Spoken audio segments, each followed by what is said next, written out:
Boa tarde, boa tarde.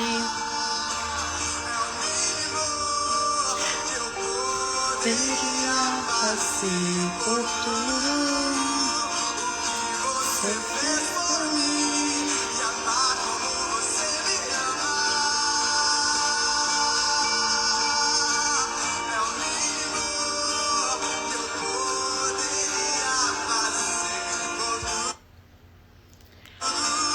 Hoje vamos finalizar Esther. Então, quem não assistiu as outras lives de Esther, lá no canal do YouTube, temos todas gravadas. Além de Esther, né, a gente falou de várias outras mulheres. Então, estamos falando sobre o posicionamento das mulheres da Bíblia. E a gente viu aqui, relacionado a Esther, então a gente dividiu Esther em 3 fases, né? Quem era Esther, onde ela chegou, né? O seu posicionamento. E agora a gente vai falar como ela se posicionou diante da situação ali. Uma situação que poderia causar a morte dela. Então, a gente entendeu o propósito, que ela entendeu, né? Que tinha um propósito. E como ela conduziu o cumprimento desse propósito a partir dessa clarificação. Então, a gente estudou que a Esther, ela era uma órfã. Ela saiu de órfã, a rainha. Então, ela se preparou, né?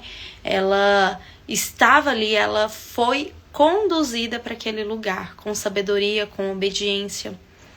Só que quando ela estava lá, ela achou que o propósito dela era desfrutar daquele lugar. Ah, agora eu sou rainha e agora é só glória, né? Cheguei no meu destino.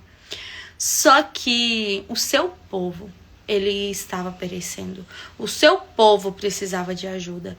Então, quando ela recebe um chamado, no primeiro momento, ela fala: não posso, eu não vou. E quantas vezes a gente faz isso, né? Quando a gente chama, é algo muito grande e a gente, primeira ação é: não, eu não consigo, não tem como eu fazer.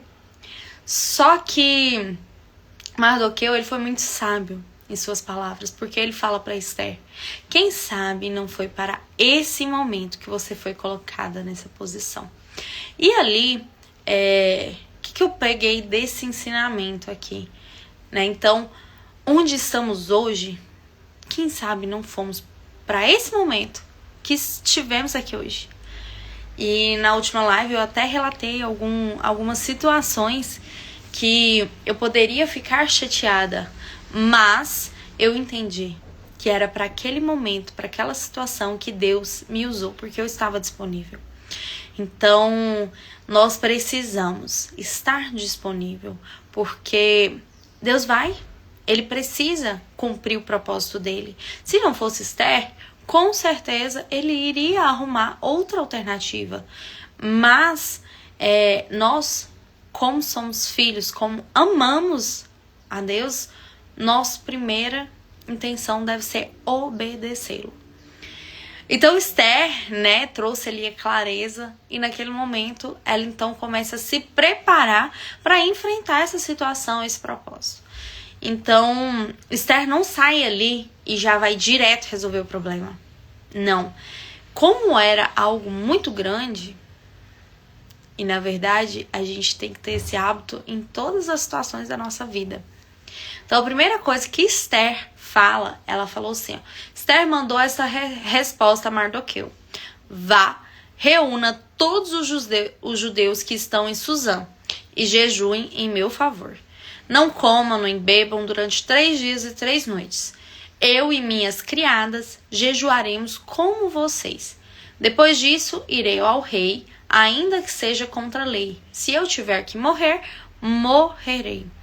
Então, Esther, a primeira coisa que ela faz, coloca Deus na frente. Então, ela vai pedir discernimento, orientação, porque o jejum, ele quebra tudo que é da carne. Então, ele abre para o espiritual. Então, para o discernimento, para o entendimento espiritual.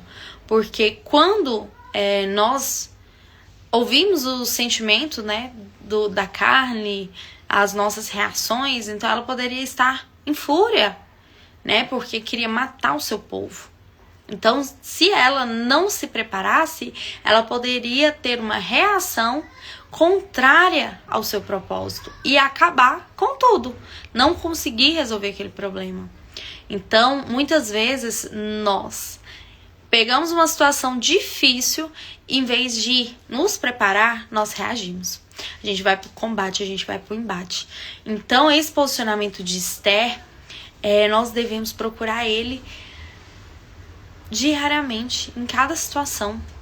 E a gente só consegue ter esse posicionamento quando temos entendimento de nós, autoconhecimento das nossas emoções, dos nossos sentimentos, porque normalmente os maiores problemas que a gente arruma é por causa da emoção, que a gente reage na emoção, a gente não busca entendimento antes de falar, antes de agir. E as palavras, elas ferem mais do que uma agressão. As palavras são muito poderosas. Então, lá em Provérbios fala que nós temos, a nossa boca, ela tem poder de vida e de morte. Então, Esther, ela, antes de ir ao encontro com o rei, ela faz o quê? Jejua. E pede também essa cobertura espiritual, porque ela sabia que não era algo tão simples, né, que ela iria fazer sozinha. Então, nós precisamos buscar essa dependência. A partir de tudo que nós iremos fazer, né, na nossa vida, seja profissional, seja em casa, seja com os filhos, seja com o marido, tudo devemos pedir primeiro clareza espiritual, entendimento, sabedoria. E a gente só consegue isso construindo intimidade, estando próximo. Então, continuando aqui a história de Esther, o que acontece? Esther, ela vai, depois desses dias, vai ao encontro do rei.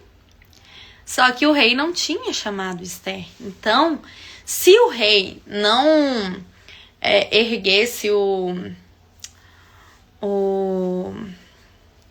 cetro de ouro, né, ela poderia morrer. Então, 3 dias depois, Esther vestiu seus trajes de rainha e ficou de pé no pátio interno do palácio, em frente ao salão do rei. O rei estava no trono, de frente para a entrada, quando viu a rainha Esther ali no pátio. Ele a favoreceu e estendeu-lhe o cetro de ouro que tinha na mão. Esther aproximou-se e tocou a ponta do cetro. O rei perguntou: "O que foi, rainha Esther? O que você deseja? Mesmo que seja metade do reino, você será atendida." Então, olha, ela tinha um agrado enorme do rei. E nesse momento aqui, era tudo que ela queria, né? Ela queria pedir algo muito importante e o rei já estava disponível. Não, nem que seja metade do reino, eu lhe entregarei. Então, Esther, ela não age pela emoção. Ela não pensou: nossa, agora é minha hora, agora eu vou resolver isso. Então, ela foi paciente. Então, primeira coisa, buscou cobertura espiritual. Depois, ela foi paciente em conduzir.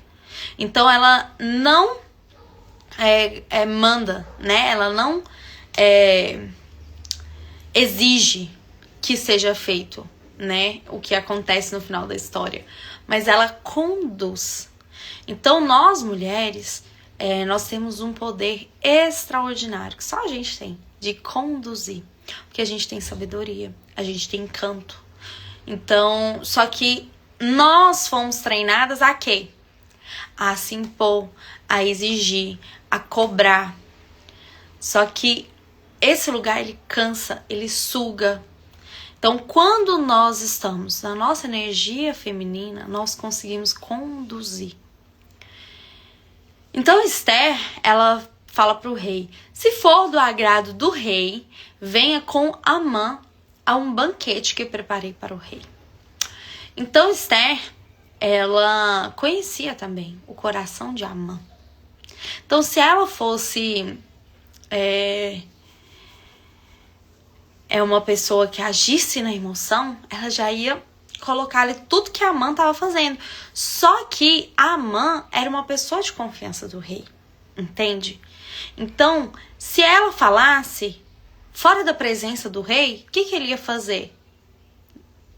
Eu deduzo, né, que ele iria primeiro convocar Amã para poder falar com ele. Então, ela já foi sábia na sua condução. Então, ela pede um banquete, né? Ela convida o rei e Amã para um banquete.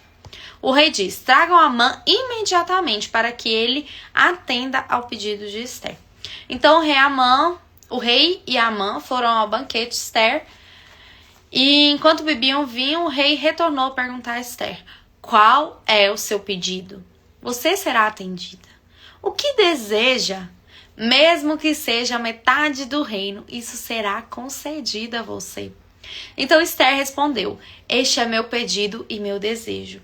Se posso contar com o favor do rei e se lhe agrada atender ao meu pedido e conceder o meu desejo, que o rei e Amã venham amanhã ao banquete que lhes preparei. Então responderei a pergunta do rei.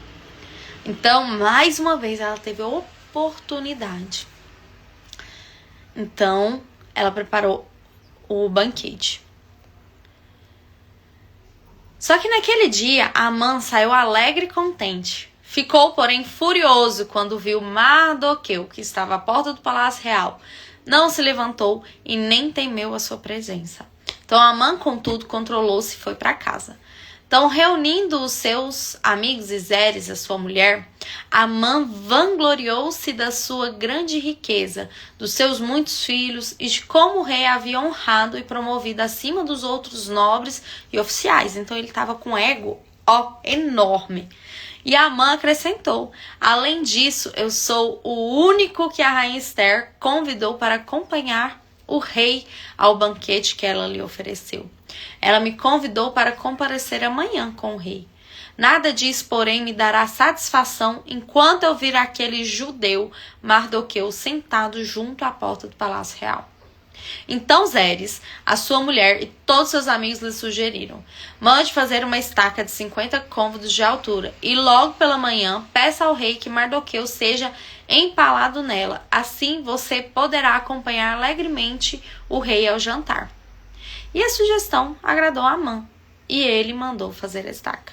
Então aqui era uma forca, né? Então ele mandou fazer essa forca para matar o Mardoqueu. E aqui a gente vê também o posicionamento de outra mulher, da Zeres. Então, ela estava ali no posicionamento de alimentar o ego do marido dela. Ela não estava tendo discernimento do que era bem e o que era mal. Então, ela queria agradar ao marido. E a gente entra num lugar tão perigoso quando a gente fala de submissão. Porque a submissão não é sobre agradar. Fazer as coisas que agradam o nosso marido, ou o nosso marido fazer as coisas que nos agrade. Nós temos que fazer as coisas que agradam a Deus. Então ela estava aqui num posicionamento de alimentar o ego do marido. Então ela poderia falar muito bem: isso já vai passar, porque já tinha um decreto sobre Mardoqueu, sobre o povo judeu. Então ele já ia ser morto, né, pelo decreto que tinha sido colocado sobre os judeus. Então, naquela noite o rei não conseguiu dormir. Olha o que é o poder do jejum, porque Deus, ele faz o que a gente não consegue fazer. Então, o que estava no alcance de Esther? Ir até o rei. Preparar, né, ali um encontro onde ela pudesse trazer aquela situação ao rei. E ela teve paciência, porque ela teve a oportunidade 2 vezes de falar com o rei sobre isso, mas não falou. Então, ela aguarda, prepara, né? Só que naquela noite o rei não conseguiu dormir. Quem será que não deixou esse rei dormir, hein? Por isso ordenou que trouxessem o livro das crônicas do seu reinado. Então o rei, ele escrevia o que acontecia no seu reinado, para ele ler, né, ter o que ler. Então assim foram lidas para ele. Foi encontrado o registro de que Mardoqueu tinha denunciado Bigtan e Teres, 2 dos oficiais do rei que guardavam a entrada do palácio e que haviam conspirado para assassinar o rei. Que honra e reconhecimento Mardoqueu receber por isso? Perguntou o rei. E os seus assistentes pessoais responderam, nada lhe foi feito. Então Mardoqueu, ele tinha servido há um tempo atrás. Então, muitas vezes a gente acha que fazemos alguma coisa de bom e não temos reconhecimento daquilo. Só que esse reconhecimento, ele vem às vezes nem da própria pessoa, mas vem de outras situações. Então, assim, o que eu quero trazer com isso? Deus nunca esquece. Deus nunca esquece. Então, nesse momento, chega à memória do rei esse ato que Mardoqueu fez. Então, o Amã havia entrado no pátio, bem nesse momento. Os assistentes pessoais do rei responderam, é Amã que está no pátio. O rei ordenou, faça-no entrar. Então, quando a Amã entrou, o rei perguntou, o que se deve fazer ao homem que o rei tem o prazer de honrar? Só que a Amã estava tão engolido pelo ego, que aí ele falou, a quem o rei teria prazer de honrar, senão a mim, né? Ele que faz tudo, né? Ele que é a confiança do rei. Então Amã respondeu, achando que era para ele. Ao homem que o rei tem prazer de honrar, ordena que traga um manto com o qual o próprio rei se veste e um cavalo no qual o rei tenha montado e em cuja cabeça leve a coroa real. Em seguida, seja um manto e o cavalo confiados a um dos príncipes mais nobres do rei, e que se encarregue de pôr um manto sobre o homem que o rei deseja honrar e o conduza sobre o cavalo pelas ruas da cidade, proclamando diante dele, isto é o que se faz ao homem que o rei tem o prazer de honrar. Então, Amã, ele queria, né, ser visto, ser glorificado ali, né? Então, o rei, então, ordenou a Amã, vá depressa, apanhar o manto e o cavalo e faça ao judeu Mardoqueu. Gente, ele deve ter morrido. Ele estava indo pedir para enforcar Mardoqueu. Só que aí chega lá, a glória que ele achou que era dele, ele vai ter que fazer pelo judeu. Então, olha como Deus age nos detalhes. Então, Amã fez, né, isso, fez tudo que ele tinha detalhado para o rei naquela ordem. E Amã voltou para casa irado, daquele jeito. Então, a mulher dele e os amigos falaram, visto que Mardoqueu, diante de quem você começou a cair, é de origem judaica, você não terá condições de enfrentá-lo. Sem dúvida, você ficará arruinado. Enquanto ainda conversavam, chegaram os oficiais do rei e às pressas levaram Amã para o banquete que Esther havia preparado.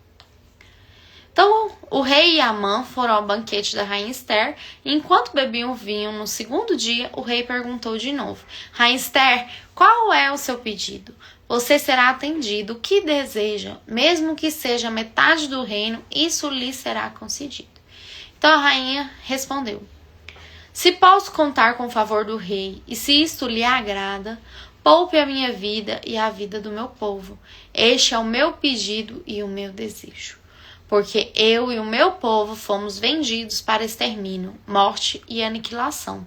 Se apenas tivéssemos sido vendidos como escravos e escravas, eu teria ficado em silêncio, porque nenhuma aflição como essa justificaria perturbar o rei. O rei perguntou à rainha Esther, quem se atreveu a uma coisa dessa? Onde está ele? Então o rei, ele não sabia muito a fundo das coisas que aconteciam lá, né? E Esther respondeu, o adversário inimigo é Amã, este ímpio. Diante disso, Amã ficou apavorado na presença do rei e da rainha. Furioso, o rei levantou-se, deixou o vinho, saiu dali e foi para o jardim do palácio. Percebendo Amã que o rei já tinha decidido condená-lo, ficou ali para implorar por sua vida a rainha Esther. Ao voltar, o rei do jardim do palácio ao salão do banquete viu Amã caído sobre o divã onde Esther estava reclinada. Então exclamou: chegaria ele ao cúmulo de violentar a rainha na minha presença e na minha própria casa? Mal o rei terminou de dizer isso, alguns oficiais cobriram o rosto de Amã. Então Arbona, um dos eunucos a serviço do pessoal do rei, disse: há uma estaca de 50 côvados de altura junto à casa de Amã, que ele fez para Mardoqueu, aquele que interveio em favor do rei. Então o rei ordenou que ele seja empalado nela. Assim empalaram Amã na estaca que ele tinha preparado para Mardoqueu. Com isso, a ira do rei se acalmou. Só que naquele mesmo dia, o rei deu à rainha todos os bens de Amã, e Mardoqueu se apresentou diante do rei, pois Esther lhe dissera que ele era seu parente. O rei tirou o anel que tinha no dedo, a qual havia tomado de Amã, e o deu a Mardoqueu. Então Esther o nomeou administrador dos bens de Amã. Esther voltou a falar com o rei. Ele caiu a seus pés e, chorando, suplicou-lhe que revogasse o plano maligno que Amã, o agagita, maquinara contra os judeus. Então o rei estendeu o cetro de ouro a Esther, e ela se levantou diante dele e disse: se for do agrado do rei, se posso contar com seu favor e se considerar justo, que se escreva uma ordem revogando as cartas de Amã. Só que ela fala: pois como suportarei ver a desgraça que cairá sobre o meu povo? Como suportarei ver a destruição da minha própria família? Só que o rei, ele falou: mandei empalar Amã na estaca que ele levantou, e deu seus bens a Esther, porque ele atentou contra os judeus. Escrevam agora outro decreto em nome do rei em favor aos judeus, como for melhor aos seus olhos, e selem-no com o anel do rei, pois nenhum documento escrito em nome do rei, selado com seu anel, pode ser revogado. Então ele não podia tirar o que já havia decretado, mas ele poderia fazer um novo, né? Então, que eles fizeram? No primeiro decreto falava que poderia acabar, né, com todos os judeus, matar e pegar os bens. Só que nesse decreto, e num dia específico, né, nesse outro decreto, ele concedia aos judeus de cada cidade o direito de se reunirem e se protegerem, de exterminar, matar e aniquilar qualquer força armada de outro povo ou de outra província que os ameaçasse, a eles e as suas mulheres e os seus filhos, e o direito de saquear os bens dos seus inimigos. Então esse decreto entrou em vigor no 13º dia do 12º mês, e o que aconteceu? Quando chegou o dia do decreto onde todo mundo ia matar os judeus eles reagiram e eles ganharam. Então, nenhum judeu se rendeu ali. Então, eles foram, eles ganharam essa guerra. Então, essa foi a história de Esther. Ainda tem mais um capítulo aqui, mas eu não vou entrar nele hoje, que é falando sobre a vitória, e que até hoje os judeus comemoram esse feito de Esther. Então, o que temos para aprender com Esther?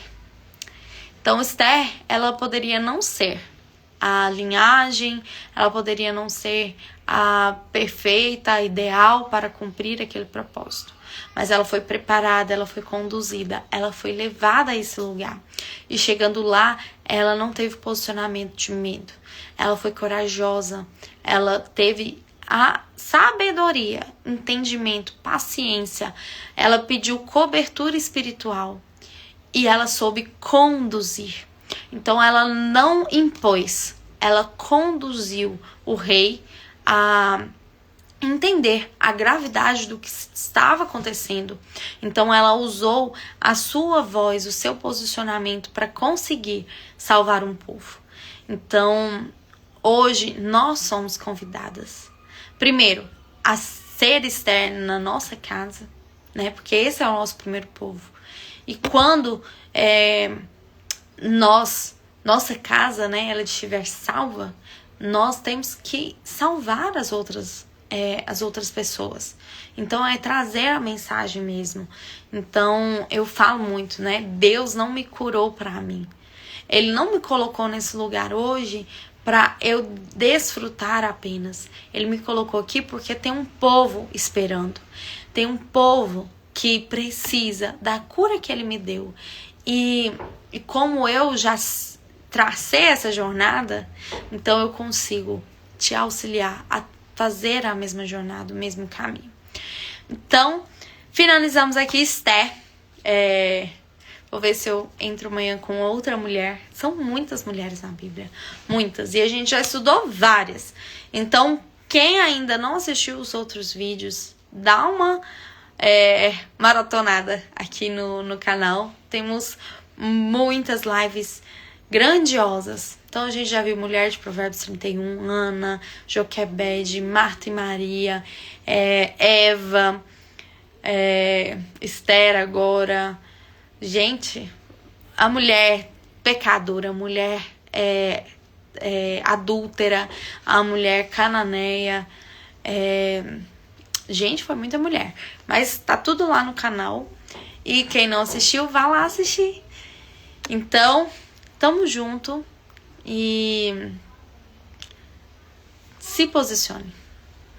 Se posicione. Estude essas mulheres, entenda onde elas estão errando, onde você está seguindo o caminho certo ou está errando também. Então, precisamos modelar para nos tornar aquela mulher sábia de acordo com o que Deus projetou para nós, porque o caráter de Deus não muda. Então, desde essa história aqui de Esther até hoje é o mesmo caráter. Então, o mesmo posicionamento, o mesmo que agradou a Deus aqui, agrada hoje.